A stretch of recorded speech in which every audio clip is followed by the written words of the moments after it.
So as we delve into the issue of what our shared heritage is as South Africans, today we look at it through the eyes of a 16-year-old whose father is killed during an outbreak of xenophobic violence in Johannesburg. Cecilia is a fictional character in a film, as is her close-knit Congolese family. It's directed by Sara Chitambo, and she takes us on a path of self-discovery with the teenager. Sara, who joins me now in the studio, is a board member of the organization Sisters Working in Film and Television, and she's also the director of this film, Cecilia's Escape. A very good evening to you, Sara, and thank you so much for joining us. Good evening, Tabisa. So let's just first start with the purpose of the movie, the film. What were you looking for or looking at? I think with anything that I try to do with storytelling, it's creating or becoming a catalyst to understanding, becoming a vessel to healing, but also just thinking about bridging worlds, bridging two very different worlds and seeing similarities between them. Okay, so let's just first start with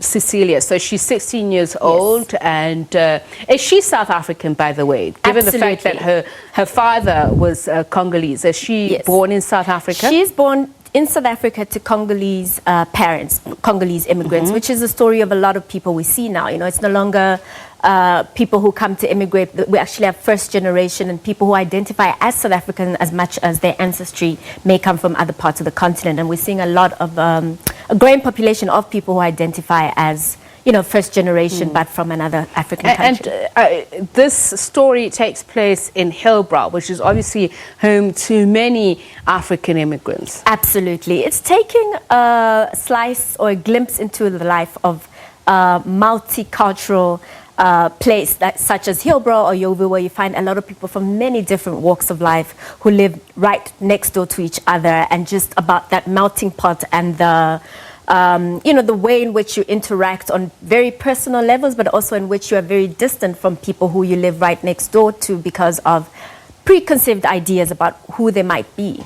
Culture, identity, heritage. Absolutely. Okay, so then, Sara, just take us through the genre, what you're looking at, and the story that you tell itself. Yes. So this is a coming-of-age film. It's about loss. It's about identity. It's about coming to terms with the breadwinner of a family, you know, people losing their breadwinner, but also looking from an outsider perspective, what actually goes on. We see news headlines, you know, people attacked or people's shops are torched. What happens behind the scenes in terms of if you lose your breadwinner? What happens with the body of somebody who's not from here when they have to have a funeral? So, you know, it's about really delving into what life may be like for somebody who's, you know, story and home may be far away from when they actually find themselves. And this causes conflict within the family. Why?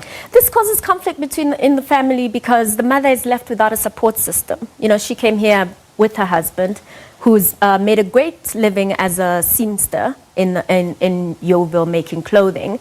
But also, what happens to people when you're mourning? The brother withdraws. Cecilia becomes rebellious. Her mother goes into a deep depression because she actually doesn't have a support system. So it's about how these three directions are pulling each other when they're trying to get through the, you know, the process of and healing. We've got the pictures there in the background on the plasma there. So the brother withdraws. How does he relate to this? First, as of a man who is and he's also, I'd imagine, South African heritage, born to Congolese parents. So he has to take on very unexpectedly the role of the father figure. You know, now that his father's gone, he has to be a little bit more strict with his sister than he might have been in the past. He has to be there more for his mother. And, you know, he doesn't always have the language or ways in which to be because, I mean, this is something that comes upon them very unexpectedly. You know, so Jean-Pierre's character is very much a character that withdraws in himself and becomes the mediator between the two, between the mother and daughter. And the mother and daughter, I mean, it's the very classic unspoken things. We're sharing a bed. And things that happen every day. I pee in the bed because I'm traumatized and I have nowhere else to be able to release that tension and trauma. And yet everyday life goes on. I see there just in those visuals, the mother's holding a dress from a trick dance. Tell us a little bit more about that. Absolutely, and life has to go on because it is, you know, she's 16 years old, she's in matric, she's at school's about to finish, and school still has to finish. Whether you lost your father or not, you have to finish your school, you have to get good grades, and life must carry on. She must choose a date, she must still find ways in which to process and carry on with her life. So Sarah, tell me about the process of making the film. You say, obviously, actually, let's first start with this. Why did you decide on a short film? Why that mode of creativity? Yeah, well, I mean, our government gives us the mechanism with which to make these short films through the National Film and Video Foundation, the NFVF, which we have to absolutely be grateful for, that we get to tell stories as diverse as this, you know.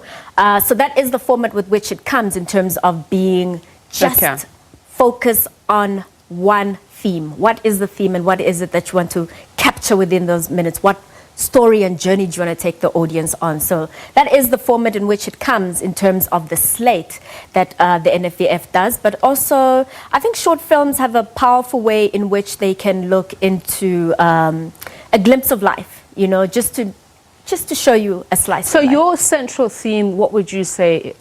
I think in this particular film, it is about identity and loss, and really processing loss. You know, because there are many layers to it. So I want to talk about your experience in making the film. You are, you grew up here in South Africa from a Zambian single mother. I'd imagine that relating to it was a lot more than just being a young girl living in South Africa. Absolutely, and I think the theme of the entire slate is becoming. So who are we becoming in terms of our interactions with people from so many different cultural backgrounds? In what ways do we evolve and assimilate? In what ways do we hold on to home? In what ways are rituals, as you can see on the screen now, in what ways do we mourn? You know, and what gets left behind, and what are the remnants of home that we hold on to for solace and for comfort? And those rituals are, I'd imagine, at some point the things that bind us, but also the things that separate us, because often as people we reject that which we don't know, understand.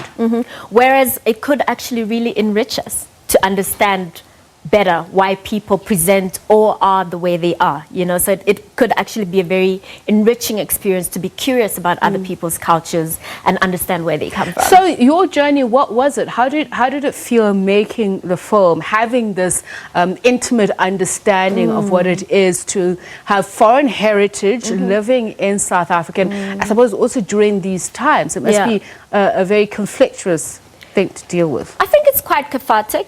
It's you know, there's a duplicity in the way one interacts with other people, with the characters as well.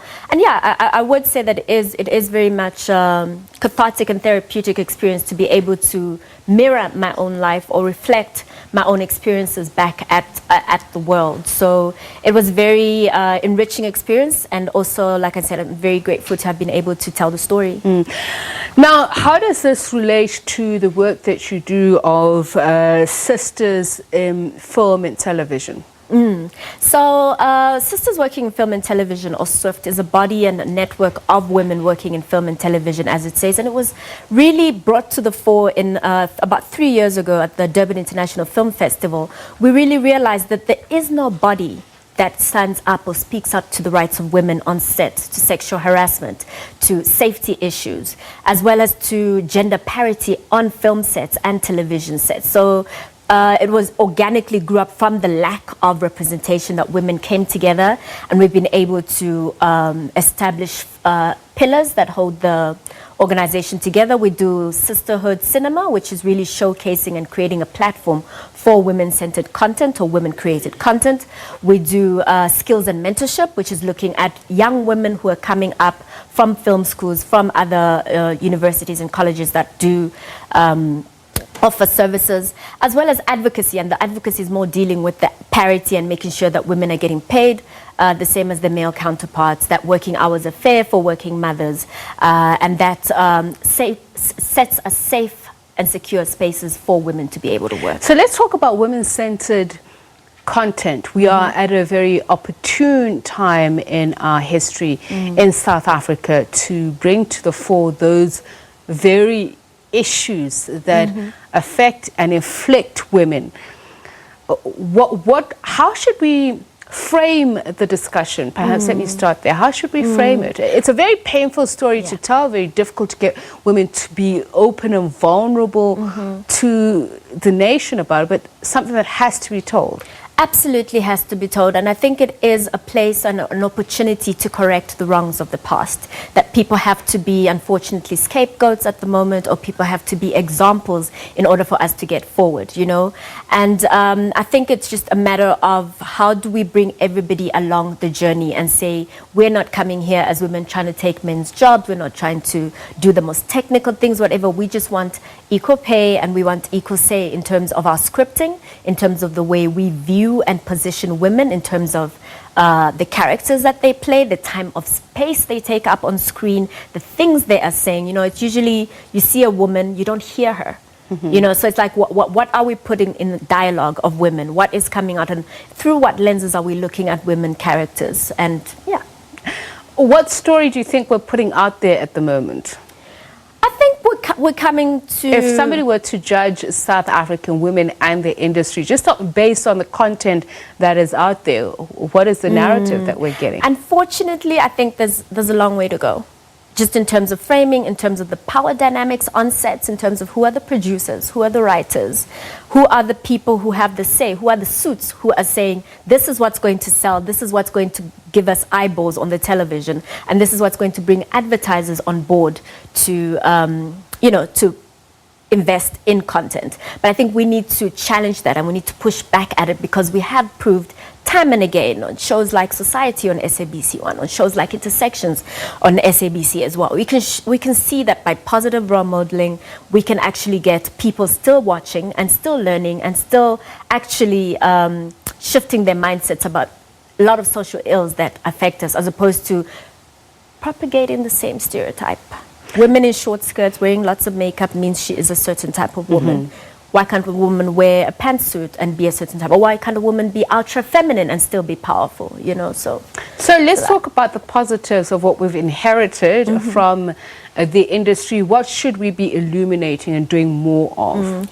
I think absolutely channels and avenues such as SABC Education that have given platforms and avenues for storytelling that is a little bit more left of what is considered mainstream. You know, I think there are ways in which we can, through those mechanisms of SABC television, of educational content creation, but also just telling real, honest, authentic stories that people can actually see themselves in, or, you know, identify with. And I suppose authentic goes back to the original theme of your movie, Cecilia's Escape. It's about identity. And today being Heritage Day, I mean, we spoke about the melting pot, which is a place such as Hillbrow, which South Africa really is, and I think the rest of the continent. As a young woman in film, what would be your identity that you celebrate today? I celebrate, I mean, having grown up all over the world and being a child of the diaspora, I'm very much identify as a Zambian South African. Zambian first, because my mother gave birth to me and she's Zambian. And I, you know, identify and celebrate that culture as well. But South Africa molded me into who I am. This is Botswana, Nkulume Zulu. I am from South Africa as much as the very next person. So it is a rich heritage, and I think one should celebrate it as opposed to shun it. And your Heritage Day message to fellow South Africans out there? Indeed. I think let's look at our Africanness, let's look at unity, let's look at what connects us as opposed to what divides us, and we will really, I mean, you know, you keep seeing this phrase that says, Africa, your time is now. I'm so much behind that. I'm so much behind the history, heritage, richness that we've inherited, and I think we need to celebrate and put that on the world stage a little bit more than we as Africans. I mean, I know African Americans are doing it for us, but I think us as Africans need to own that, celebrate it, and put it out to the world. And very quickly, any plans for another film? Absolutely. I'm busy researching my next project, which I hope to fundraise and script by the end of next year. Thank you so much for joining us. Sara Chitambo is director of the film Cecilia's Escape. She's also a board member and spokesperson of Sisters working in film and television Swift.